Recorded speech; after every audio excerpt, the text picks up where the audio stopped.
પેલા તો દાદાની બે હાથ ઊંચા કરી અને જોરથી જય બોલી દેજો. બોલો ભેરવ દાદાની જય. વાહ ભાઈ વાહ. ના ના બરોબર મજા અવાજ બરોબર થઈ ગયા. મને તો ઓછો અવાજ લાગ્યો મામા. બોલો ફરી એકવાર બોલો ભેરવ દાદાની. વાહ ભાઈ વાહ. ગણેશપુર ગામની મોજ વાહ. આપણે આજે ભેરવ દાદા શિખર મહોત્સવ નિમિત્તે આપણે બધા મળ્યા છીએ. આપણા મંચ ઉપર બિરાજમાન સંતો મહંતો પધારેલા વડીલો ગામમાંથી દરેક માતાઓ બહેનો નાના ભોળખાઓ દરેકનું અમારી જોગમાયા ટાઈગર ટીમ વતી દિલથી અને ખૂબ એવું સ્વાગત કરીએ છીએ કે અમને પ્રોગ્રામ કરવાનો એવો મોકો મળ્યો, તમારા વચ્ચે આપવાનો મોકો મળ્યો એ બદલ તમારો ખૂબ ખૂબ આભાર. અને મામા કદાચ આ તો ગોમના કોક આગા પાછા રહી ગયા હોય અને નહીં ભૂલી ગયા હોય તો રી હોય પાછા. એ તો ખેમા આપરામ જોઈ જુસા જુદી નહીં પેલા છોકરાના શિયાના વિવાહ હોય, હે બરોબર હોફળત ખરા જરા. એ છોકરાના શિયાના વિવાહ હોય, કુટુંબીમાંથી એક કાકો હોય એવાનું નામ ભૂલી ગયા હોય અને પછી કંકોત્રીમાં નામ ના સપવાનું હોય ને એટલે શેલીવાર કાચ વાર ગોળ હોય ને દાડે એના ખૂણામ દબ હોય. નહીં સાપી નામ મારું નહીં આબુ જા તું તાર એકલો કઈ ને વિવાહ. એ તો ઠીક વાત છે ખેમા, પણ રાતે તો કઈ આવે ને કે હવારે મુહૂર્ત કાઢવાનું છે તાને રે દાતરો લઈ વળિયારી જાવ તારો પછી હોય એ ગોહમો જોઈ છે એટલો ગોવા જતી રહે રચ્ચી ભરી રહેશે પણ એનો ઓબરો જતો નહીં. અલ્યા ઈવર ખાલી નોમ નાઈ હોય ને તો આટલું બધું આગુ પાછું હોય છે તો વિચાર કરો બીજું દેવાન માટે શું કરવાનું તાણે. શિકર હું કરું છે એ ખબર પડતી નહીં. અને મોડ જઈને ખાલી કહી આવીએ ને કે કાકા હેડ્યો એટલે વરઘોડામાં બસ એરા જ દેખાતા હોય. તમે જોવો તો બે પગ અધ્ધર કરીને એવું નાચતા હોય, ધૂળ જોડે રેકલા ના ઉડાડતા હોય એવું થાય. આ સોમલા જેવા આપણા ગામમાં કદી હારું કામ થતું હોય ને તો એનું મોઢું ફળી ગયેલું જ હોય. આ અમારો માણસ રહ્યો ને ગામમાં ગમે તેના વિવાહ હોય એના કુટુંબમાં તો રિહાયેલો જ રહેશે. પેલી નહીં કેતા હું કઈ ગયેલી ખાલી જેવું મોઢું એવું હોય સવાનું શું કરવાનું કયો. એમાં આપણો તો કોઈ કગરી લઈ જતો જ તાનું મોન રાખે આપણું યાર. ખેમા ઈ માય પાછું જે કગરવાનું હોય એક રૂપિયા આલવાનું નહીં અને માય પાછું કગરવાનું. અરે વિવાહ કરતો સમ ના કગરે યાર. અરે અવસર કરવા વાળો અવસર કરે, ખર્ચો કરવા વાળો ખર્ચો કરે અને તમારે તો ખાલી નવો લુગડો પહેરીને જવું જ છે ને. અને એવું હોય તો કુટુંબ વાળા લુગડો લઈ આવેલી છે તારે તો. હારે તો આપણા ગામનો એક નંબરનો દુર્યોધન છે. વાત સાચી કરી. પેલો ખરો સતયુગમાં હતો આ કળિયુગમાં પેદા થયો છે. દુર્યોધન એટલે ખેમા હગા ભાઈનું હકનું હોય દબાઈને બેઠો હોય તો એને દુર્યોધન ના કહેવાય તો શું કહેવાય? હું દુર્યોધન છું તો તું શકુની છે. શકુની તો ખરાબ તું કેવા મે દુખ જો ગણેશપુરા ગામમાં આવે છે હું ખોટું નહીં બોલું. તમે શકુની છો અને હવે દુર્યોધન છો. બરોબર. સિંહ હારું કામ કહી નાખ્યું છે ગામમાં. મારા જેવો તો મોડો તમને દીવો લઈને ખોલે નહીં મળે. શું કેવું ભાઈ? તારી ભક્તિ છે ને એ મને ખબર છે ખેમલાની.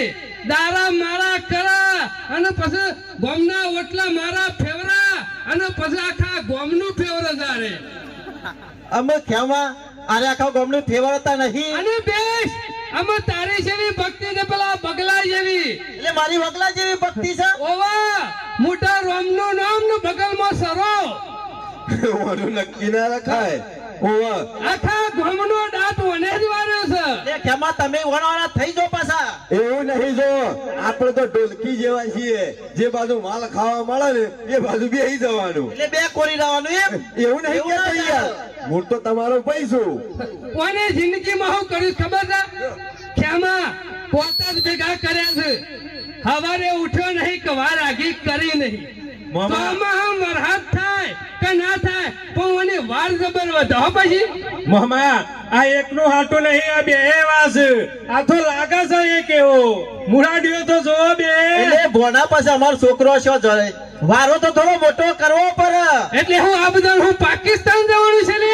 સવારે ઉઠી શોભા કાકા રોજ ખોટા આઘા ના કરવાના હોય આઘા કરો ને એમ કેટલા ચાય વાળો બાજુ વાળાનું શું થાય એ તો વધે તો ખરો જ કે જો આ મામા ખેમા જિંદગીમાં સારું કામ કરો, રોમનું નામ લે લે, નકા હું પસ્તાવાનો વારો આવશે, પછી 60 વર્ષે ભક્તિ નહીં થાય. વાત સાચી છે સરપંચ હો. અને પેલા આપણે કહીએ છીએ ડોહાય કઈ જા કે તમે જિંદગીમાં કેટલું કમાણા, કેટલું વાપર્યું, કેટલું પુણ્ય કર્યું. એટલે કોઈ પૈસા કમાવાની વાત નહીં સરપંચ, તમે પુણ્ય રૂપી કેટલું કમાણા એની વાત છે. અમે ખબર છે તું અમે કેટલું પુણ્ય કઈ નાખ્યું છે. તું દુર્યોધન જેવો જ છે કે લ્યા. એ દુર્યોધન પાસે ઘણું હતું પણ 1 રૂપિયા કોઈને આલ્યો તો. ભાઈ તબલો વાળા કીએ કે એક તાલ આલ દેજે, ભજન કઈ નાખું એક મસ્ત એવું. વાહ કેવા વાહ.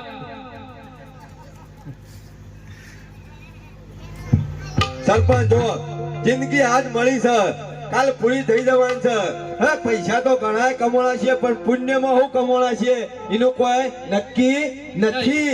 સાહેબ જેટલું પુણ્ય કરશો ને એટલું હંગાતી આવશે, બાકી પૈસો હંગાતી આવવાનો નહીં. કેવા આપણો હિસાબ તો ખરો ને ઉપર વાળાના હાથમાં જ છે.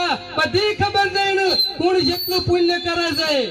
અસલ હિસાબ તો તમે એ જ કરે કા એના ચોપડો કેલ્ક્યુલેટર મૂકેલો જ છે સરપંચ. તમારું પુણ્ય કરેલું છે ને એનો હિસાબ ઉપર થશે, બાકી હોય નેચા તો રૂપિયાનો જ હિસાબ થશે. કેમાં માણસ નું રૂપિયા આલશે, ખોટું બોલશે, પણ દેવના કોમમાં રૂપિયા આલ્યો છે ને તો 1 ના 2 રૂપિયા કરી નાખશે. અરે સરપંચ અત્યારે તો હળાહળ કળિયુગમાં તો 10 ગણા મળે છે. અલ્યા માણસ દેવ રાખે, બાકી દેવ કદી દેવું કોઈનું નહીં રાખતો. ભાઈ હે જિંદગીમાં કેટલો રે કમોણા એનો સરવાળો માનજો.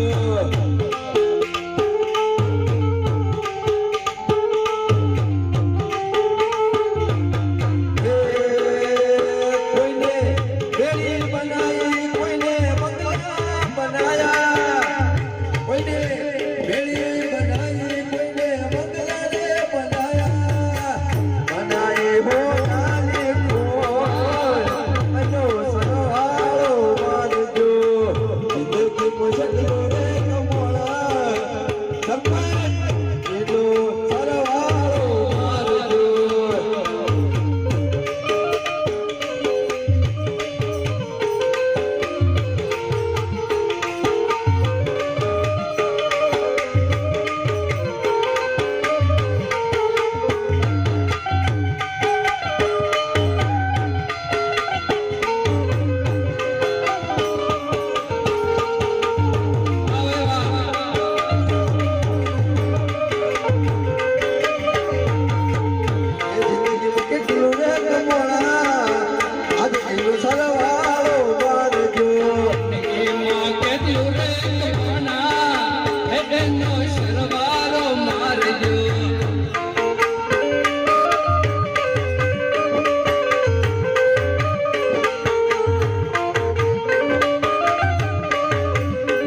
મિત્રો વાહ અમે આ ફિલ્મમાં હજી નવા છીએ બાપુના આશીર્વાદ મળ્યા છે એટલે અમે આ જીવણીઓ ખરો ને?